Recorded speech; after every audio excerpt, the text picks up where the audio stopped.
इंद्रियों से तो पहले ही छूट गया था संबंध, मन आदि की प्रवृत्ति, ना इंद्रिय से कोई संबंध था ना मन से कोई संबंध था। 13वें गुणस्थान तक वचन और काय बल तो विद्यमान थे, यहाँ पर उनका भी क्या हुआ, अभाव हो गया।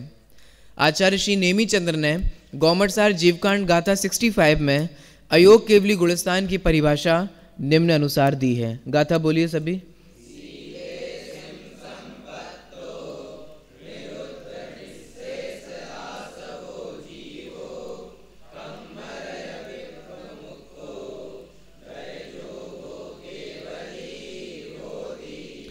देखिए, सबसे पहले संपूर्ण शील के ऐश्वर्य से संपन्न, अर्थात शील के ऐश्वर्य से संपन्न है, यह पहला पॉइंट है।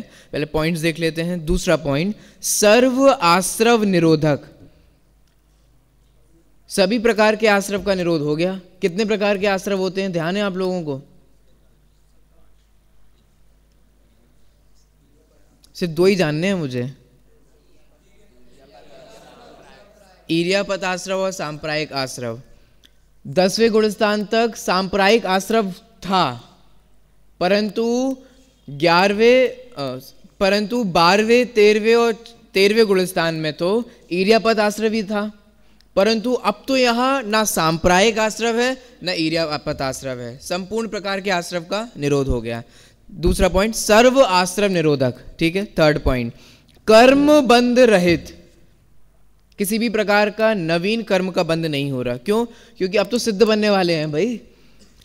जीव की योग रहित वीतराग सर्वज्ञ दशा को अयोग केवली गुणस्थान कहते हैं। संपूर्ण देखिए, बहुत आसान है याद करने के लिए, पॉइंट्स में याद करोगे तो हमेशा याद रहेगा। पहला पॉइंट है संपूर्ण प्रकार के शील के ऐश्वर्य से युक्त हैं, आगे बताएंगे वो। दूसरा, संपूर्ण प्रकार के आश्रव का निरोध हो गया। तीसरा, जब आश्रव नहीं है तो निश्चित रूप से बंध भी नहीं होगा, तो संपूर्ण प्रकार का कर्म बंध भी हो गया, रहित हो गए। अब योग सहित हैं, योग रहित हैं, तो योग रहित हैं और छद्मस्त हैं, वीतरागी हैं और सर्वज्ञ हैं। तो योग रहित हैं, वीतरागी हैं और सर्वज्ञ हैं, इसी अवस्था का नाम है अयोग केवली गुणस्थान। देखिए, नाम अपेक्षा विचार। सयोगी जिन इस एक नाम को छोड़कर पूर्वोक्त 13वें गुणस्थान में कहे हुए सर्व नामों का यहां भी व्यवहार होता है, सिर्फ एक नाम को छोड़कर सयोगी, क्योंकि यहां तो अयोगी है ना, तो वो नाम कैसे चल पाएगा। तो 13वें गुणस्थान के अरहंत परमेष्टियों को हम जितने भी नाम से स्मरण करते थे, यहां पर वे सभी नाम वैसे लगेंगे। अब कौन कौन से, तो देखिए, जैसे अरिहंत, अरहंत, अरुहंत, तीनों में अंतर तो आप ख्याल में होगा, याद है? पूछ लो किसी से, कौन बता सकता है? अरिहंत, अरहंत और अरुहंत, इन तीनों में क्या अंतर है? क्या एक ही है, क्या अंतर है? चलिए आगे बढ़ते हैं। अरिहंत, अरहंत और अरुहंत केवली, परमात्मा, सकल परमात्मा, परम ज्योति, निष्कंप। निष्कंप क्यों कह रहे हैं? कंपन नहीं हो रहा है। मन वचन काय के निमित्त से जो 13वें गुणस्थान में कंपन था, अब यहां पर कंपन नहीं है। परमात्मा आदि ये सभी नाम जो हैं, ये जो सभी नाम जो हैं वो अब यहां पर हूबहू रहेंगे। आगे बढ़ते हैं। 111वें नंबर का प्रश्न, अयोग केवली को सकल परमात्मा कहने में दोष आता है क्या? अगर हम 14वें गुणस्थान वर्ती को सकल परमात्मा कहते हैं तो क्या कोई दोष है क्या? नहीं है। क्यों? क्योंकि भले ही, ध्यान देना, पॉइंट सुनना, भले ही शरीर के निमित्त से होने वाले आत्म प्रदेशों का परिस्पंदन नहीं हो रहा। शरीर 13वें गुणस्थान में उपदेश होता था, विहार होता था मुनि अरहंत परमेष्टि का, वह भी यहां नहीं हो रहा, लेकिन फिर भी शरीर विद्यमान है और इस कारण से उन्हें सकल परमात्मा कहते हैं। सकल, जो शरीर सहित हो, बस इतना ही सकल है। तो अगर हम 14वें गुणस्थान वर्ती जीव को, अरहंत परमात्मा को अगर सकल परमात्मा कहते हैं तो इसमें कोई भी दोष नहीं है। देखिए, कुछ दोष नहीं आता, क्योंकि अयोग केवली गुणस्थान वर्ती अरहंत परमात्मा प्रत्यक्ष में शरीर सहित हैं। आप सामने देखेंगे तो वे शरीर सहित ही हैं अभी। अशरीरी तो मात्र एक ही होते हैं, सिद्ध परमेष्ठी, अतः सकल परमात्मा ही हैं। कल शब्द का अर्थ है शरीर, स अर्थात सहित और कल अर्थात शरीर। सकल अर्थात शरीर सहित, तो अभी 14वें गुणस्थानवर्ती जीव के शरीर विद्यमान है, इसीलिए हम 14वें गुणस्थानवर्ती जीव को सकल परमात्मा कह सकते हैं। आगे बढ़ते हैं। सम्यक्त्व अपेक्षा विचार बहुत आसान है। कौन सा होगा सम्यक्त्व? परमावगाढ़ शायिक सम्यक्त्व। ठीक है, अब जो शायिक सम्यक्त्व है वो परमावगाढ़ रूप से ही विद्यमान है, क्योंकि वो 13वें में ही उसकी प्राप्ति हो गई थी। ठीक है, तो वही सम्यक्त्व है।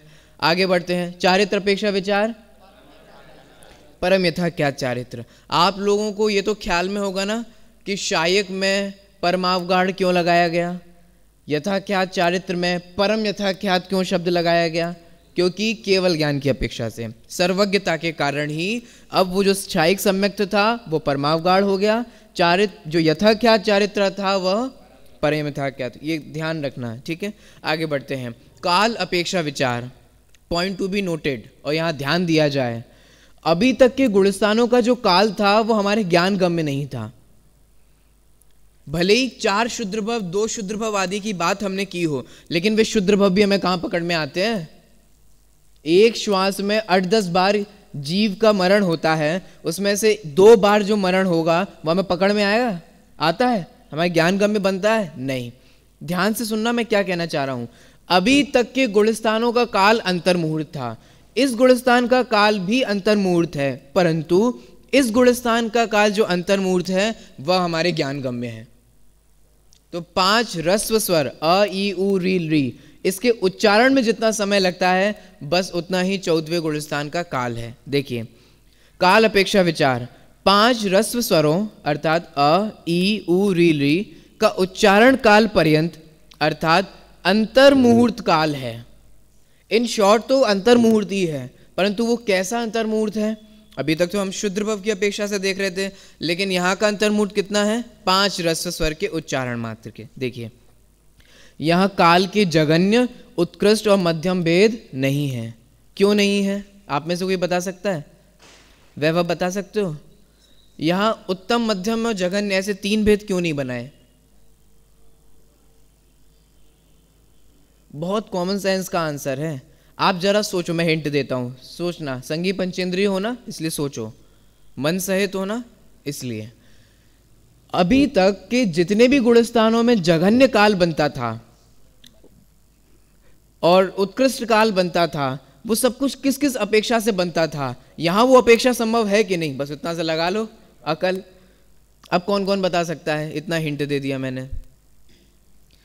चलो, मैं तो चैतन्य प्रकाश से सुनूंगा। खड़े होके बोलो।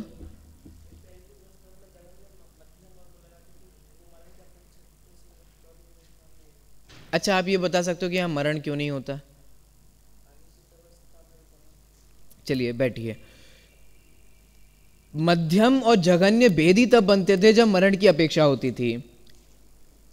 श्रेणी के, छपक श्रेणी के गुणस्थानों में जब मरण नहीं होता, तो श्रेणी के बाद प्राप्त होने वाले गुणस्थानों में मरण कैसे होगा?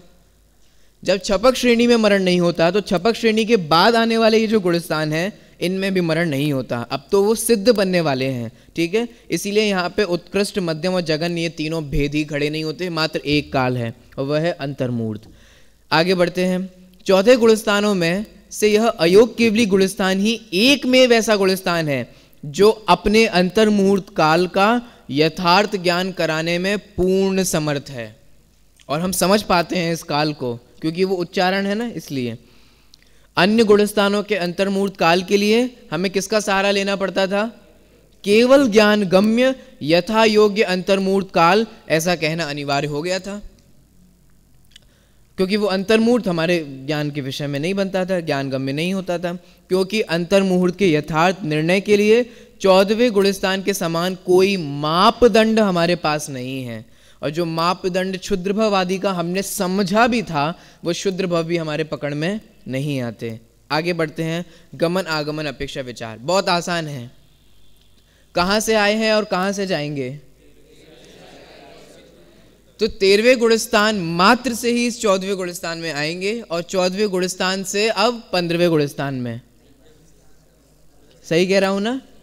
15वें गुणस्थान में कितने होते हैं गुणस्थान? 14 ही होते हैं। इसका मतलब अब वे गुणस्थान अतीत हो जाएंगे और सिद्ध परमात्मा इस अवस्था में ही प्राप्त होंगे। इसका मतलब क्या हुआ? इसका मतलब ये हुआ दुर्लभ कि एक बार जो अरहंत बनते हैं वे नियम और नियम से कालांतर में सिद्ध बनते ही बनते हैं। आज तक कोई भी ऐसे अरहंत नहीं हुए जो अरहंत ही बन के पॉज हो गए हों और फिर उसके बाद वो सिद्ध ही ना बने हों। ऐसा नहीं होता है। जो अरहंत बनते हैं वे नियम से कालांतर को पूर्ण करके वे सिद्ध भी बनते हैं।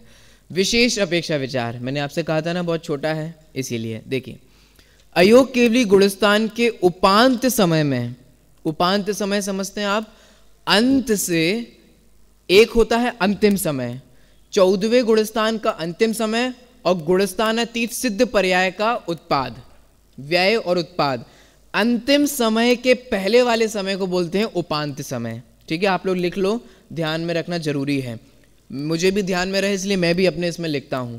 आप लोग को भी ध्यान में रहे, जब भी आप पढ़ें तो आप लोग को भी लिखना चाहिए। देखिए अयोग केवली गुणस्थान के उपांत समय में 72 प्रकृतियों की निर्जरा अर्थात क्षय हो जाता है और अंतिम समय में शेष 13 प्रकृतियों का भी नाश हो जाता है। अब वे 72 कौन सी हैं और 13 प्रकृतियां कौन सी हैं वो आप करणान योग से विशेष जान लेना, यहां पर नहीं दिया हुआ है।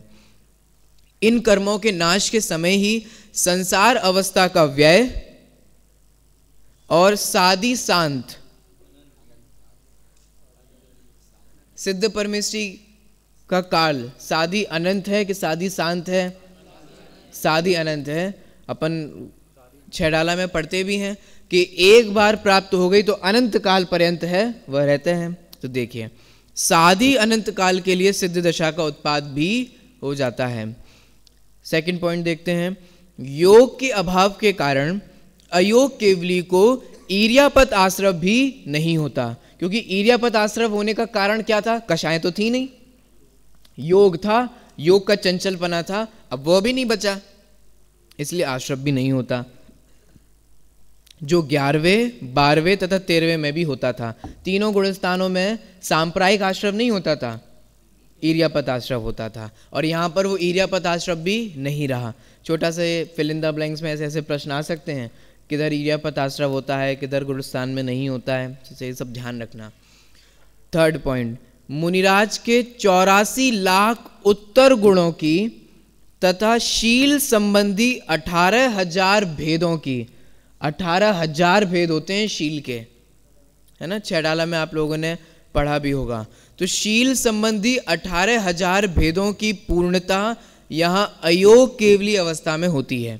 तो यहाँ अयोग केवली गुणस्थान में आकर संपूर्ण, जो सबसे पहली बात देखी थी ना, शील के ऐश्वर्य से संपन्न, तो संपूर्ण प्रकार के शील जो है वो यहाँ पर प्राप्त हो जाता है। आप लोग अष्ट पाहुड़ में, भाव पाहुड़ में देखेंगे तो वहाँ पर आपको ये शील के जो 18,000 भेद हैं वो आपको वहाँ से मिलेंगे। तो थोड़ी आप लोग मेहनत करो, रिसर्च करो जानने के लिए। आगे बढ़ते हैं, 112 नंबर का प्रश्न, श्रावक के भी उत्तर गुण और शील गुण होते हैं क्या? बोलो, होते हैं कि नहीं होते हैं? होते हैं। श्रावक के भी उत्तर गुण, देखो ध्यान से सुनना, मुनिराज के मूल गुण भी होते हैं, उनके उत्तर गुण भी होते हैं और शील गुण भी होते हैं। सब में अंतर है क्या? 3 शब्द बोले, एक तो होते हैं मूल गुण, फिर दूसरे होते हैं उत्तर गुण, फिर तीसरे हैं, इन सब में अंतर है। देखिए अब श्रावक में भी होता है क्या? तो श्रावक में भी होते हैं। कैसे होते हैं देखते हैं। हाँ जरूर होते हैं। अहिंसा आदि 5 अणुव्रत, दिग्व्रत आदि 3 गुणव्रत और सामायिक आदि 4 शिक्षाव्रत। ये आप लोग कनिष्ठ में पढ़ते आए हो, है ना। रत्नगण श्राव का 4 स्टार्ट तो वहीं से किया था ना, वीतरा विज्ञान पाठमाला में भी पढ़ा था ना, है ना, और छेडाला में भी पढ़ा था, और अब रत्नगण श्राव का 4 में भी पढ़ लिया। 5 तो होते हैं अणुव्रत, ठीक है, दिग्व्रत, देशव्रत और अनर्थ दंड व्रत। ये 3 जो होते हैं वे होते हैं गुणव्रत, और सामायिक आदि जो 4 व्रत हैं वह शिक्षा व्रत होते हैं। तो ये 3 व्रत हैं। तो श्रावक के वे गुण हैं, वे 3 जो है वे उत्तर गुण हैं और वो जो 4 हैं सामायिक आदि वह शिक्षा व्रत शील व्रत हैं और शिक्षा व्रत हैं। देखिए दिग्व्रत आदि 3 गुणव्रत, सामायिक आदि 4 शिक्षा व्रत। क्यों? क्योंकि सामायिक आदि जो 4 व्रत है ना, ये महाव्रत की प्राप्त करने की शिक्षा देते हैं, इसीलिए इनको शिक्षा व्रत कहते हैं। कुल मिलाकर ये 12 व्रत होते हैं। उन्हें ही श्रावक के उत्तर गुण कहते हैं। क्योंकि श्रावक के ये उत्तर गुण कैसे हैं? क्योंकि पंचम गुणस्थानवर्ती जीव भी क्या है? श्रावक ही तो है। चतुर्थ गुणस्थानवर्ती जीव को भी क्या कहते हैं? श्रावक ही कहते हैं। और आपको पता है टोडरमल जी ने तो लिखा कि प्रथम गुणस्थानवर्ती जीव भी हो, रोज मंदिर आता हो, रात्रि भोजन नहीं करता हो, तो उसको भी क्या संज्ञा मिलती है? उसको भी श्रावक संज्ञा मिलती है। तो श्रावक, ध्यान से सुनना मैं क्या कह रहा हूं, श्रावक शब्द जो है ना वो बहुत गहराई को भरे हुए हैं। सिर्फ जैनी मात्र को भी श्रावक कहते हैं ना, मिथ्या दृष्टि हो उसको भी श्रावक कहने में आता है, सम्यक दृष्टि और पंचम गुणस्थानवर्ती इनको भी श्रावक कहते हैं, है ना। तो इसलिए समझना है इस चीज को। देखिए गुणव्रत तथा शिक्षा व्रत को सप्तशील भी कहते हैं। ठीक है, आगे बढ़ते हैं। चौथा पॉइंट, पूर्ण संवर तथा पूर्ण निर्जरा भी अयोग केवली को ही होती है, क्योंकि संपूर्ण प्रकार के कर्म आना रुक गए और संपूर्ण प्रकार कर्म जो है वे झरझरित हो जाएंगे, निर्जरित हो जाएंगे। 5वां पॉइंट, यहां प्रयुक्त अयोग शब्द आदि दीपक है। इसका मतलब आगे जो सिद्ध परमेष्ठी हैं उनको भी योग नहीं होता। कैसे संभव है? वो तो अशरीरी है ना। तो देखिए यहां प्रयुक्त अयोग शब्द भी आदि दीपक है। स्वयं अयोग केवली गुणस्थानवर्ती अरहंत परमात्मा तो अयोगी है ही। अयोगी का मतलब मन वचन काय के निमित्त से परिस्पंदन नहीं है। और यहां से उपरिम सिद्ध दशा अयोग रूप और अशरीरी ही है। तो इस प्रकार से हमने यहाँ पर 14 गुणस्थान देखा। अब हम बढ़ते हैं गुणस्थानातीत सिद्ध परमेष्ठी की ओर, जिनकी हम स्तुति करते हैं। 5 परमेष्ठियों में जिन्हें दूसरा नंबर मिला है, जिन्हें सिद्ध परमेष्ठी कहते हैं, देखते हैं अपन। गुणस्थानातीत सिद्ध भगवान इस दुखमय संसार और अवस्था से कुछ जीव सम्यक दर्शन प्राप्त करने पर भी अनेक भवों में कठोर और अप्रतिहत साधना करने के बाद ही सिद्ध अवस्था को प्राप्त करते हैं। ये आपको शब्द समझ में आया क्या कहा? किसी जीव ने सम्यक की प्राप्ति की, उसके बाद भी उनको कई भव, जैसे हमने पढ़ा था ना कि 11वें गुणस्थान तक पहुंच जाते हैं और 11वें गुणस्थान से च्युत होकर के कितने काल पर्यंत संसार में परिभ्रमण कर सकते हैं? याद है आप लोगों को? किंचित न्यून अर्धपुद्गल परावर्तन काल तक। तो किसी को इतना टाइम लग जाता है, इतना समय लग जाता है सम्यक तो प्राप्त हो जाने के बावजूद भी, मुनि अवस्था और 11वें गुणस्थान हो जाने के बावजूद भी, और किसी को हाल ही निगोद दशा से निकलकर संपूर्ण सप्तम गुणस्थान आदि की प्राप्ति करके 6वें गुणस्थान में आकर सहस्त्रों बार झूलकर और शपक श्रेणी मानकर मोक्ष की प्राप्ति हो जाती है, सिद्ध अवस्था की प्राप्ति हो जाती है। तो किसी को तो अनेक भव धारण कर जाने पड़ते हैं और किसी को तुरंत पुरुषार्थ हो जाता है। देखिए, और अप्रतिहत साधना करने के बाद ही सिद्ध अवस्था को प्राप्त करते हैं। अनेक जीव मात्र अनेक वर्षों के साधना से ही सिद्ध हो जाते हैं और विशिष्ट महापुरुष मात्र एक अंतर मुहूर्त में ही अनंत ध्रुव, अविचल और पंचम गति को प्राप्त कर लेते हैं। तो आप लोगों के मन में प्रश्न होगा, तो साहब किसको कौन सा ट्रीटमेंट मिलता है? जो विशिष्ट महापुरुष होते होंगे उनको वीआईपी ट्रीटमेंट मिलता होगा, उनको तो कहते होंगे चलो आप तो अपने ही आदमी हो, अंतर्मूर्त में ही चले जाओ। फिर जो अपरिचित होते होंगे अभी तुम रुको, सो टल्ला लगाते होंगे। टल्ला तो समझते होगे ना आप लोग, है ना? नहीं समझते? टालना, किसी काम को टालना, चलो 5 मिनट बाद आना, 1 घंटे बाद आना, अभी बहुत समय हो गया, अभी बहुत भीड़ भाड़ चल रही है, अभी बहुत सारे जीव सिद्ध अवस्था जा रहे हैं, ट्रैफिक जाम है, हैक ना हो जाए, जाम ना हो जाए, तो बाद में आना, ऐसा होता होगा। तो अब ये सोचने वाली बात है कि किसी को इतना समय, मतलब किसी को अनेक भव लग जाते हैं, किसी को वर्ष लग जाते हैं, किसी को अंतर्मूर्त में काम हो जाता है। तो फैक्टर क्या है? किसको अनेक भव लगेंगे, किसको वर्षों लगेंगे और किसको अंतर्मूर्त में काम होगा? देखो एक बात ध्यान से सुनना, काम तो सभी का अंतर्मूर्त में ही होता है। चाहे वो 1000 वर्ष तक तपस्या करने वाले हों, आदिनाथ भगवान हों, चाहे वे 1 साल तक तपस्या करने वाले बाहुबली हों, और चाहे वे अंतर्मूर्त में निर्वाण की प्राप्ति करने वाले भरत हों, सभी इन तीनों के काम, एक्चुअल काम जिसे हम कहते हैं ना, वो एक्चुअल काम तो सभी का ही अंतर्मूर्त में होता है। हमारा भी और आपका भी और किसी अन्य जीव का भी, तीर्थंकर का भी, चक्रवर्ती का और सामान्य का भी, किसी का भी काम होता है तो काम तो बस उतने में ही होगा। अब दिक्कत किधर है? किसको उस काम को करने में हो जाता है। अंतर्मुहूर्त कार्य कौन कर लेता है और किसी को उस कार्य की प्राप्त करने में समय लगता है, वो जो 1000 लग रहा है ना, 1 साल लग रहा है ना, वो उसकी प्राप्ति में लग रहा है, वो अंतर्मूर्त काल की प्राप्ति के लिए लग रहा है। काम तो सभी का अंतर्मूर्त में ही होता है। ये कारण समझ में आ रहा है ना? अंतर्मूर्त से अधिक समय किसी का भी नहीं लगता। देखिए पढ़ते हैं अपन उत्तर। प्रश्न तो पढ़ें पहले। हम मात्र अंतर्मूर्त में ही सिद्ध होना चाहते हैं। क्रमबद्ध पर्याय आप सिद्ध कर सकते हो यहाँ से। साहब देखो हमारे पास इतना समय नहीं है, आजकल वैसे ही बहुत व्यस्त हैं, तो जब हम मरने वाले होंगे तो अंतर्मूर्त में काम कर लेंगे। अभी आराम से संसार के भोगों का, इन सब का मजा कर लेते हैं, फिर जैसे ही हमारा मरण, क्यों काम तो अंतर्मूर्त में ही होता है ना। तो हमें ना एक्चुअली बहुत रश है, बहुत जल्दी में है। आप तो हमें मोक्ष दे दो, अंतर्मूर्त वाला दे दो ना, हमें वो 1000 साल वाला चाहिए ना 1 साल वाला चाहिए, हमें तो वो अंतर्मूर्त वाला चाहिए। भाई तुम्हारे चाहने नहीं चाहने से होता है क्या? जिन्हें 1000 वर्ष का समय लगा उन्होंने चाह कर लगाया, जिन्हें 1 साल वर्ष लगा उन्होंने चाह करके लगाया होगा। आकाश इधर देखो, तो देखो हम मात्र अंतर्मूर्त में ही सिद्ध होना चाहते हैं, हमें कठोर साधना सुहाती नहीं, जो इतना समय लगता है ना, हमें अच्छा नहीं लगता। और मुक्ति के लिए हम अधिक इंतजार भी नहीं कर सकते, ऐसे अधीरियों को मुक्ति नहीं होती। क्रमबद्ध पर्याय में देखा था ना, अधीर, उतावलापन, ये भी उतावलापन, हमें अभी मुक्ति चाहिए, हमें अभी मुक्ति दे दो, जल्दी में है, ऐसा नहीं मिलती, धैर्य होना चाहिए। देखिए हम अधिक इंतजार भी नहीं करना चाहते, अतः अति शीघ्र मुक्त होने का सुगम साधन बताइए ना। क्या है साधन? सम्यक दर्शन, ज्ञान, चारित्र, यही तो मुक्ति का मार्ग है, यही तो मोक्ष का मार्ग है। सभी को इतना ही समय लगता है। देखिए मोक्ष प्राप्ति का वास्तविक उपाय तो एकमात्र निःशुद्धात्मा का निर्विकल्प प्रीति से स्वीकार, अर्थात अनुभव एवं लीनता करना ही है, और जो सभी के लिए बराबर ही है, जिसे हमने गुणस्थान के प्रकरण में अनेक बार कहा है। जिनवाड़ी माता भी हमें चारों अनुयोगों में यत्र तत्र सर्वत्र इसी विषय को समझा रही है। किसके लिए? अपना आत्म कल्याण करो, आत्म स्वभाव में लीन रहो, आत्म स्वभाव को श्रद्धान करो। क्यों वैभव, समझ में आ रहा है?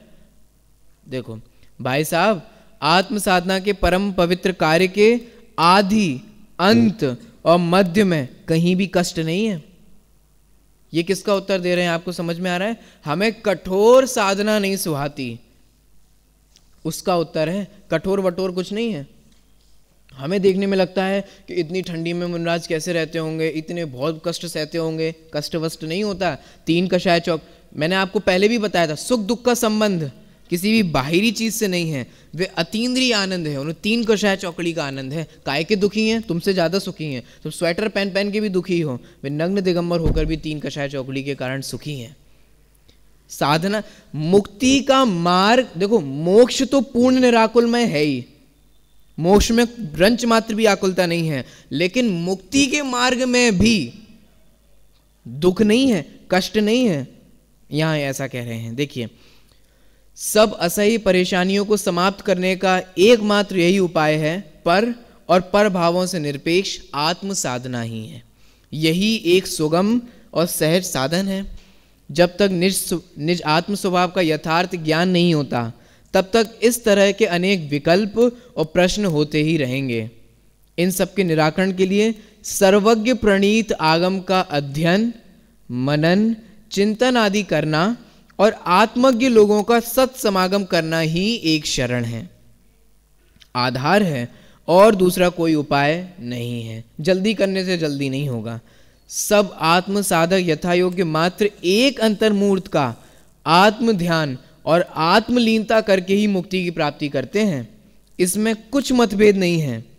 यद्यपि इस विशिष्ट अंतर्मूर्त पुरुषार्थ की पूर्णता और उसके फल की प्राप्ति के लिए आदिनाथ जैसे मुनिराज को 1000 वर्ष लगे, बाहुबली मुनिवर को 1 वर्ष लगा, और भरत चक्रवर्ती के लिए, अब भरत चक्रवर्ती बार बार अपन कहते हैं लेकिन अब वे चक्रवर्ती नहीं है। चक्रवर्ती गृहस्थ होते हैं कि मुनि होते हैं? बोलो। जब वे मुनि थे तब वे चक्रवर्ती थे, तो इस बात को भी ध्यान रखना, ठीक है। तो देखिए, भरत मुनि के लिए एक अंतर मुहूर्त ही मुनि अवस्था की साधना पर्याप्त रही, तथापि पुरुषार्थ तो समान ही रहा, सभी का अंतर मुहूर्त। सही देखा जाए तो चक्रवर्ती की अव्रत अवस्था में भी अपनी अपनी भूमिका के अनुसार यथा योग्य आत्म साधना का पुरुषार्थ सतत चलता ही रहता है, परंतु स्थूल और बाह्य दृष्टिधारी जगत उसे स्वीकारता नहीं, क्योंकि उसे दिखाई नहीं देता।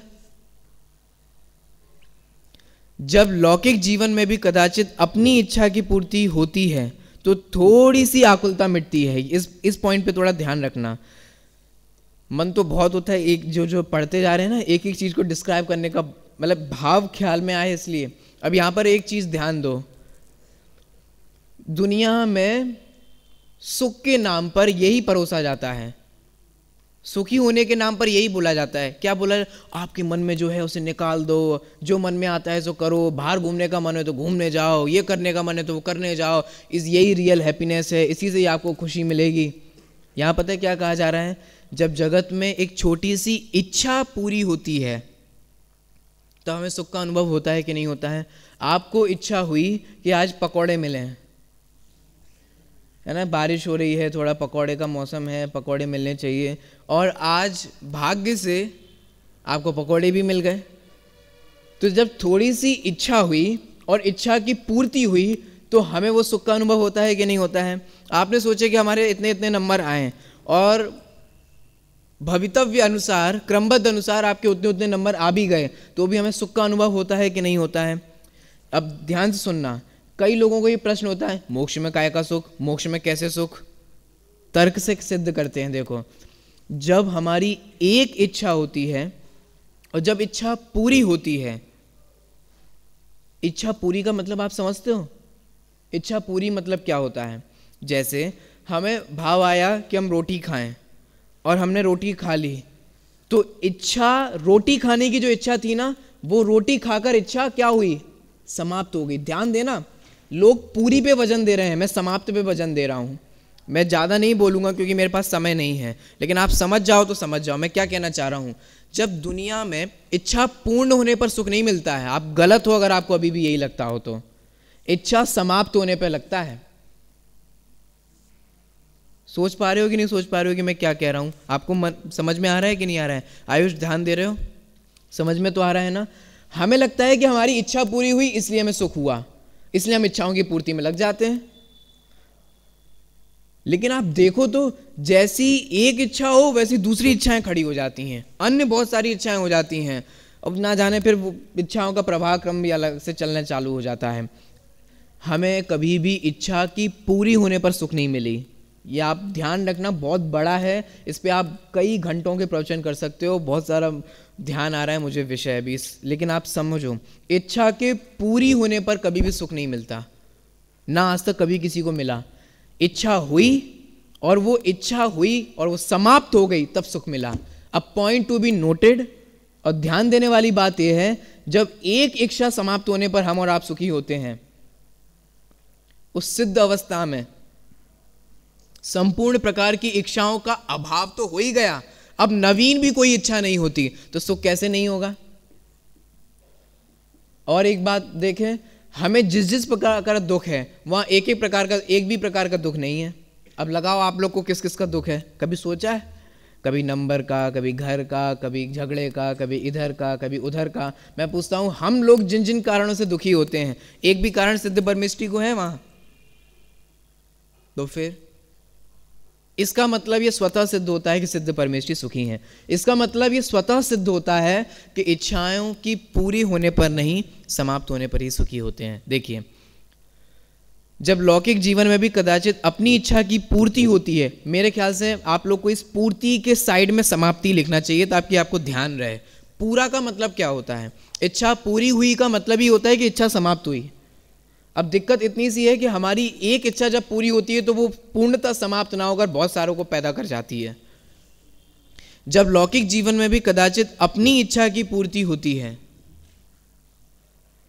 तो थोड़ी सी आकुलता मिटती है, अर्थात हमें भी तत्काल ही अल्प सुख का निराकुलता का आभास होता है। आभास होता है, सुखाभास होता है। तब जहां सर्व प्रकार की सर्वथा इच्छाजन्य आकुलता नष्ट हो जाती है, वहां अनंत सुख नियम से हो गई ही। उस सुख में अब बाधा नहीं पड़ने वाली, इसलिए अव्यबाधित सुख होगा। इस तरह अनुमान से भी सर्व आकुलता रहित सिद्ध जीवों को अनंत सुखी होने का यथार्थ अनुमान ज्ञान हम कर सकते हैं। अनंत सर्वज्ञ प्रणीत आगम परंपरा से तो हमें यह मान्य है ही कि सिद्ध कैसे हैं। आगम में तो कहा ही है, लेकिन हम कैसे समझें, तो कारण भी बता दिया। अपने प्रैक्टिकल जीवन से भी हम समझ सकते हैं। ठीक है, आगे बढ़ते हैं। आचार्य श्री नेमी चंद्र ने गौमटसार जीवकांड गाथा 68 में गुणस्थानातीत सिद्ध भगवान की परिभाषा निम्न प्रकार दी है। बोलिए।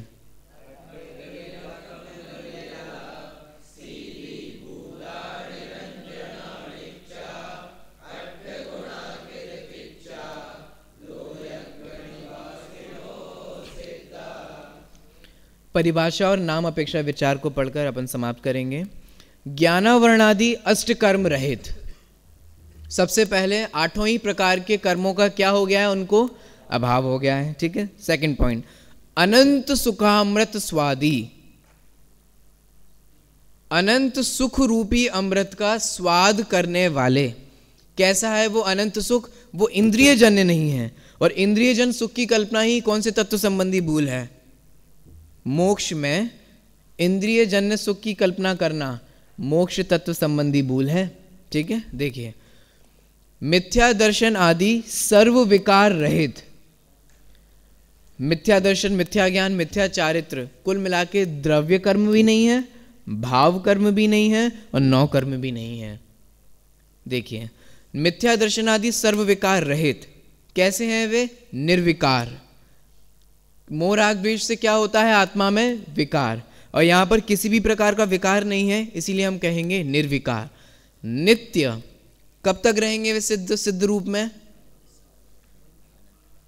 क्यों, जब सिद्ध ऊपर सिद्ध लोक में भीड़ हो जाएगी तब तो वापस भेजने लग जाएंगे, जैसे वैकुंठ वाले करते हैं कि जब वैकुंठ में ज्यादा भीड़ हो जाएगी तो वापस उन्हें संसार में भेजेंगे और फिर से वो वैकुंठ का चक्कर लगाएं, फिर से वहां भीड़ हो जाएगी। मतलब ऐसे ही होता होगा कि जब सिद्ध लोक में बहुत भीड़ हो जाती होगी तो वहां पर वे वापस भेजते होंगे? नहीं, नित्य है, सादी अनंत काल के लिए है।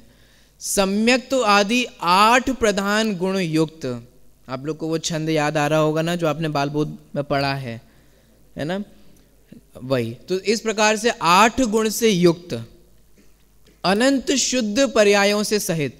अनंत शुद्ध पर्याय क्यों कह रहे हैं? क्योंकि अब सिद्ध परमेष्टि के अनंतानंत गुण सभी किस रूप पर नमन करने लग गए?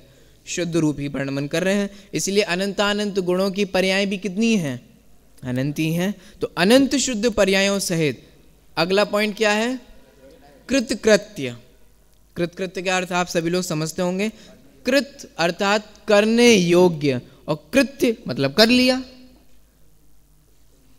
कृत अर्थात करने योग्य, और कृत्य अर्थात कर लिया। जिन्होंने करने योग्य कार्य कर लिया। नहीं, भगवान आपने हमारा तो कल्याण किया ही नहीं।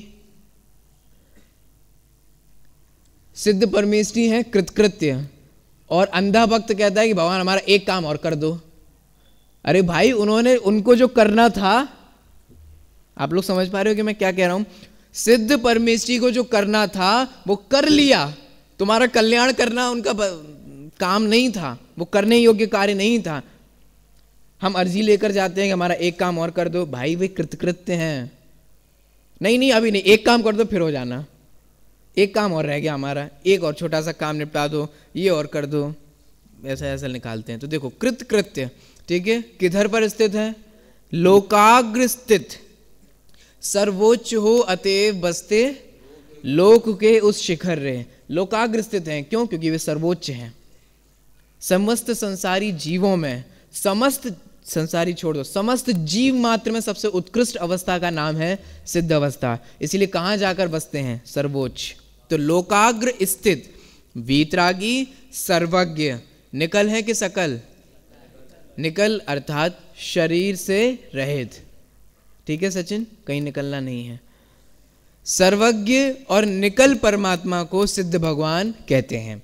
नाम अपेक्षा विचार, गुणस्थानातीत सिद्ध भगवान को ही व्यवहारातीत। अब व्यवहारातीत मतलब ये कुछ समझ में नहीं आ रहा। देखो व्यवहारातीत का मतलब समझो, जब तक शरीर होता है तब तक व्यवहार होता है। अब शरीर नहीं रहा तो किसी भी प्रकार का व्यवहार भी नहीं रहा। ना द्रव्य कर्म का व्यवहार है, ना भाव कर्म का व्यवहार है, ना नो कर्म का। अरहंत परमिष्टि का तो व्यवहार था ना, भले ही उनको मतलब नहीं था, परंतु समवशरण आदि इन सब का व्यवहार था। कि भगवान का समवशरण, ऐसा बोलते कि नहीं बोलते? भगवान का समवशरण ये निश्चय का कथन है कि व्यवहार का कथन है? भगवान की प्रॉपर्टी थोड़ी ना है जो हम बोले भगवान का समवशरण। लेकिन बोलने में तो यही आएगा ना कि भगवान का समवशरण। इसका मतलब अभी तक जितने भी व्यवहार होते थे वे कोई प्रकार के व्यवहार नहीं होंगे। क्योंकि ना द्रव्य कर्म है, ना भाव कर्म है, ना नौ कर्म है। तीनों कर्म ही नहीं है तो व्यवहार किससे करोगे? शरीर से ही तो व्यवहार होता है, नाम से, द्रव्य कर्म से, इन भाव कर्म से, नौ कर्म से। अब किसी से व्यवहार नहीं होता। ठीक है, तो देखो द्रव्य कर्म, भाव कर्म, नौ कर्म, इन तीनों का अभाव कर दिया, इसीलिए वे व्यवहारातीत हैं, परम शुद्ध हैं।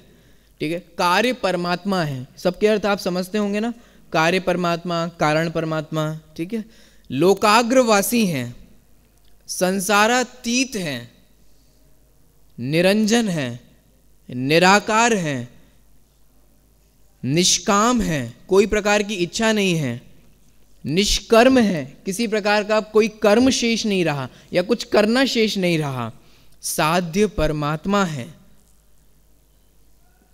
साध्य परमात्मा, क्योंकि हर साधक जीव अपने आप को किस रूप से विचार करता है? मम स्वरूप है, इसीलिए वे साध्य हैं। हर साधक जीव किसकी साधना करता है?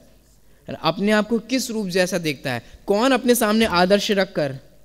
सिद्ध परमेश्वरी को तो आदर्श रखते हैं। तो देखिए साध्य परमात्मा है, परम सुखी हैं, ज्ञानाकारी हैं, ज्ञान शरीरी त्रिविध कर्ममल। तो ये ज्ञानाकारी समझ में आ रहा है ना, ज्ञान शरीरी हैं, चिरवासी हैं, अनंत काल तक के लिए उसी अवस्था में रहेंगे, अशरीरी इत्यादि अनेक नाम हैं। इन्हें देह मुक्त भी कहते हैं क्योंकि शरीर से रहित हैं। इस प्रकार हमने गुणस्थानातीत सिद्ध परमेष्टि का स्वरूप समझा। शेष स्वरूप जो है वो अपन कल समझेंगे।